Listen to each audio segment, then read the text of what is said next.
So you just got your chicks in the mail, or you got hatching eggs from a friend's flock and hatched your own. Either way, it's time for a brooder. Or you were also like me, who hatched chicks over a week ago, but due to lack of planning has been keeping them in a tote with all their stuff, like, you know, their heat supply and stuff. Anyway, it's time for a brooder, so I'm gonna show you my tote setup because it's pretty good and you could use it as a brooder if you wanted to. All right, so this is our outdoor brooder setup, and it's pretty big, so it holds 50 chicks until they're about 4 to 8 weeks old, somewhere in there. But it also comes fitted with a door and a ramp because this makes it easier. When I had our birdie hen and chicks living in here, we were able to let them free range because I don't mind letting chicks free range as long as they have a mother hen to keep them safe. So as you can see, this is the inside. And there has been times too where I've like put a divider in here when we first got ducks, because we still had chicks living in here, so I could put a divider in for the ducks to stay on one side and the chicks to stay on the other, which is pretty nice too. You can also get brooders off of Amazon, surprisingly. I mean, what can't you get off of Amazon? All right, so pretty simple. You're gonna start with a bedding, and you can use pine shavings if you want to. Some people don't recommend it, but I've never had an issue using pine shavings. Just if you're gonna use pine shavings for chicks, make sure they're the large flake kind and they're not like that fine stuff. So when you go to your feed store, they ask you, do you want large flake or small? Make sure you get the large one. That's important because when you're raising adult chickens, it doesn't matter, but with babies, you want large so that they can't eat them and stuff like that. Some people also use paper towels. I've never tried it because I've never had an issue with the pine shavings. So next is gonna be a heat source. And I'm gonna bring the chicks out here because they have the heat source. I have to bring it out here though and plug it in, and then it's just gonna be food and water, which is pretty simple. So let's go ahead and bring the chicks out and I'll show you the tote brooder. You're probably wondering, you northerners anyway, are probably wondering like, why is she wearing a sweatshirt? It's like 65 where she is. She should be like, it's like summer. And I'm like, no, it's not summer. This is cold for us. All right, so I'm gonna show you guys the tote brooder and then we'll get the chicks in. And here's our little babies.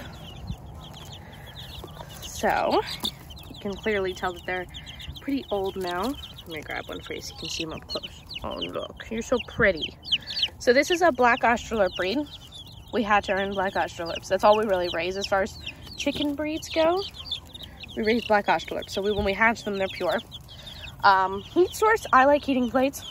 And you're probably wondering like, yeah, the heating plates are terrible because look at what the chicks do to them. There are ways to stop this, by the way. You can get an anti-roost cone for most heating plates, and this one. You can get an anti-roost cone for this one. I just haven't gotten around to it. I just scrape it off every once in a while. I'm not that worried about it, but this has been a great thing to use. I have never used heat lamps, and I love heating plates. Less risk of fire, less energy used, and it's better for the mental health of the chicks because they're underneath a dark space like they used to be. Roxy, get out of here. Roxy. No chicks. No, I don't know what you'll do to them. You haven't been around chicks. Go on. Go. Go, Roxy. Good girl. Okay. And then just food and water. So we have a feeder here. This is just a regular chick feeder. You can get these at your feed store too. And you're just going to fill it with chick starter. I like Texas Naturals if you can get it. I know only certain places in the country they sell Texas Naturals. So you might not be able to get that. But I like it because it's a good non-GMO soy-free food. And then you'll need a water, and obviously you just want to fill that with fresh, clean water.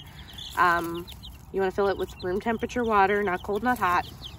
And if you got your chicks shipped, you might have gotten an electrolyte packet. You can add some of that, or you can add some apple cider vinegar if you feel like your chicks need an immunity boost.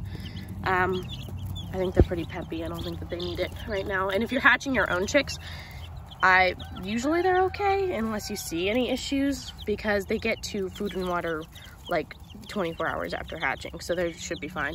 And I put this water on a block of wood, and I do that because they'll get pine shavings in it. They already did, but if you don't have it on the block of wood, they'll actually fill it with pine shavings, and you don't want that. So I'm going to fill this up with new water, fill that up with some food, and I'm going to move their heat plate over. One thing I do need to mention about heat plates though is if you are going to use it, I would plug it in an hour or two before you expect your chicks to be put in the brooder because they take a little bit to heat up. But once they're hot, they're hot.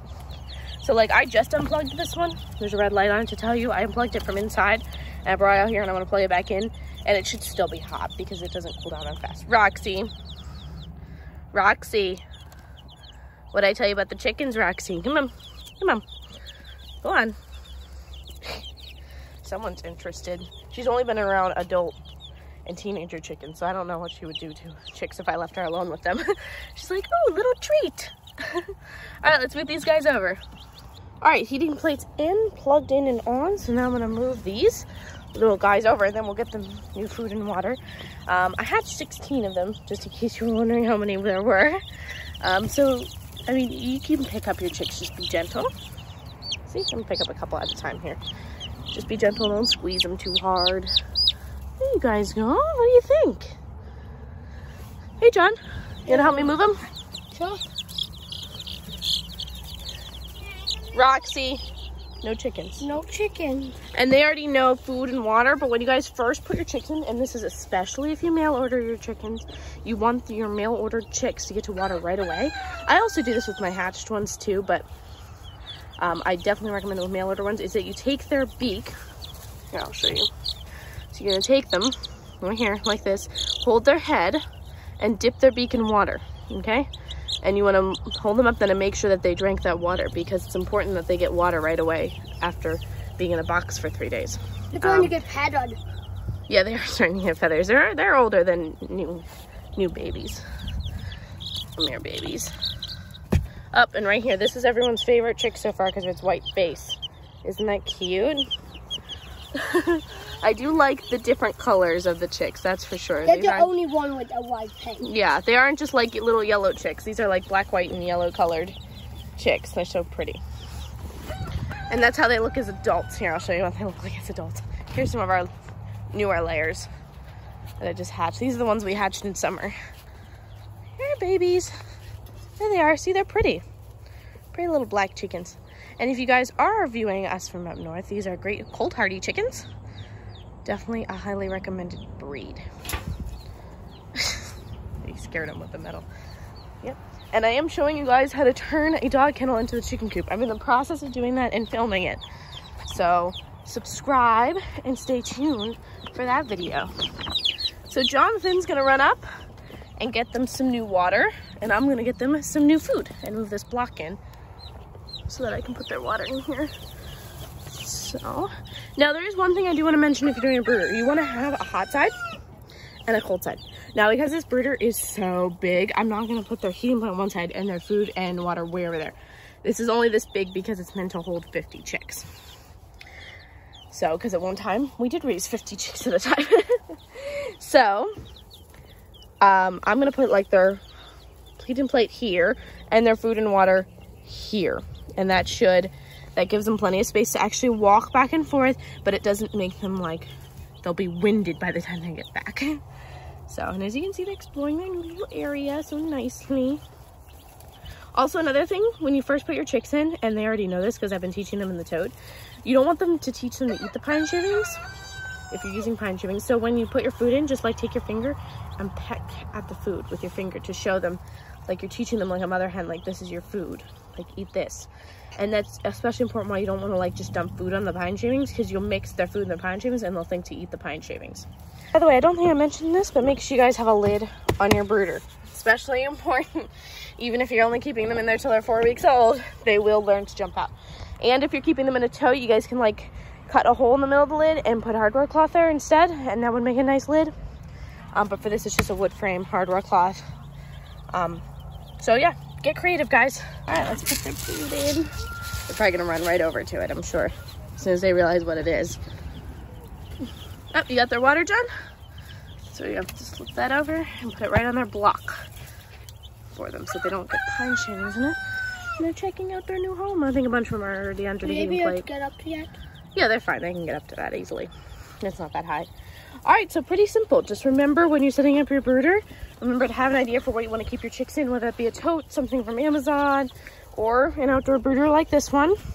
You're just going to remember bedding. So it's either pine shavings or paper towels.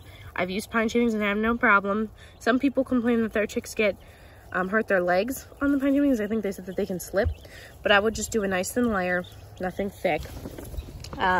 Heat source, either a heating plate or a heat lamp. And like I said, I like the heating plates, so that's what I would recommend. And they use less power and less risk of fire. So with me keeping them outside away from the house, this is especially important because I don't know that I would know if it started on fire right away. So unlike if you're keeping it in your house, you'd probably know that it started on fire right away. Also, heat lamps have also been known to fall off of their clamps and kill some of your chicks. And this has never come off the legs, and I've looked at the legs situation. It's very secure. So, and I can leave a link, I guess. It's the Rent a Coop heating plate, and it's on Amazon. And this one does about 20 chicks. Like I said, I have 16, so I only have one in here, but I own about 3 of these. So, because like I said, we've kept 50 chicks sometimes. So, and food. If you're not gonna get, if you're not worried about the non-GMO soy, I still would recommend going with a local brand if you can. They seem to have higher quality food than like Purina or Producer's Pride. And water, just make sure you put it up on something so that they can't get, if you're going to use pine shavings anyway, make sure you put it up on something that they can't get all the pine, filled it with pine shavings so that they can't get to their water. And if you want to add electrolytes, apple cider vinegar, theirs has nothing right now because they seem pretty peppy. But other than that, and if your chicks are looking sick, I did read this trick that you could feed them egg yolk. I haven't tried it myself, so I don't know if it works. But it does make sense, seeing that the egg yolk is what they live on when they're in the egg. So an egg yolk would make sense. But thanks y'all for watching. Make sure you guys give this video a thumbs up and subscribe for more content. And watch as these little guys get bigger, because they're going to. And they're going to lay eggs, because that's what we're raising them for, right? Yeah, and for meat. Some might be for meat. I think I'm going to keep some of the roosters from this batch. But yeah, I guess there would probably be too many roosters. We've ended up with about half hens, half roosters. So, oh look, they're playing. Yep, so make sure you guys stay tuned for more and click the notification bell and leave a comment and let me know if I missed anything, or if you guys have any tips for people raising chicks, or if you have any questions, make sure you drop them in the comments below. All right, guys, we'll see you soon. Say bye. Bye. Bye.